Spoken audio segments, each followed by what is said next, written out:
When I watched Superman, I thought it was a dumb movie. Really, I said, this is still about the American male being the savior of other nations and people groups, which will always feel lame to me. Nobody outside of the US is a fan of that fantasy.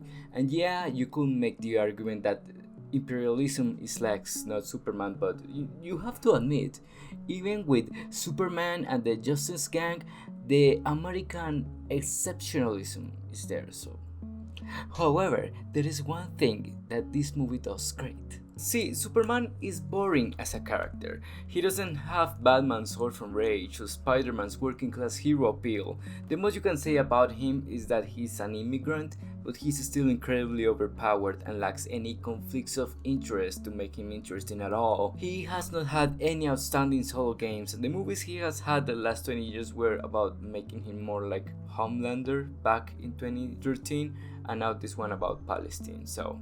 However, there is one thing that Superman can do and do great. See, Superman is not the kind of guy who carries the pain of the world on his shoulders by himself. He's not pushing and having his way forward thinking he's always right. He's someone who knows when to ask for help, who to ask for help. I think most of the movie right up until the final act is Superman getting support from others and being vulnerable in different ways. He gets help by someone in the street, he gets help from his girlfriend, his friends, and you know he even carries a baby in an action scene, you know, like a real 21st century dad. And you know what, that is exactly the thing we need at this hour of the day, at this time of year. Just think about it. Just think about it.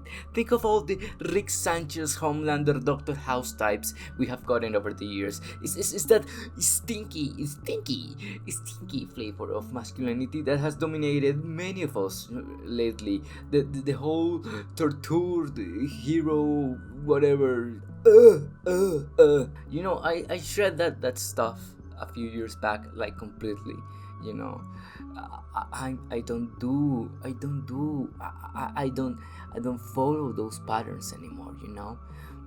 But even as a girl, there are many there are many symbols of resilience that are influenced by these macho types. So you know, and being macho all the time, you know, it sucks. It sucks. Just think about it. You don't need to read about Superman to understand it. Superman can do basically anything. He doesn't need to learn to grow stronger. He is Superman. What makes him a hero, what makes him a good character, it's his ability to trust. It's his ability to trust. That's what I'm talking about. That's why I think this is a great movie. The only other James Gunn movie I have ever seen is the first Guardians. I watched it in like 2016, and I enjoyed it too. Even he didn't want me there either. Although wait, the two Scooby-Doo movies he wrote, those movies he wrote, he didn't direct them, but he wrote them. Those movies are straight fire. They're fire. I'm serious, they're fire. This is good, not amazing, but good. Yes, I love Henry Cavill as much as the next guy, and the fact that he wasn't casted for this film is a shame. You know, he's a gentleman, whatever. And also getting rid of the trunks, I think it fits better for the costume. It just fits more my preferences. But this movie just does everything else better. Everything else about this movie is superior to Man of Steel. You just learn to trust a little more, my friend. And I don't say it only for you, I say it for me as well. We need to learn to trust a little more, to be more interdependent, because it's more healthy that way. Trust me, it's more healthy that way. James Gunn's Superman emasculates the cisgender Western man, and that's why I think it's great. My name is Hassan Ellis, and it was a pleasure to talk with you. Have a great day.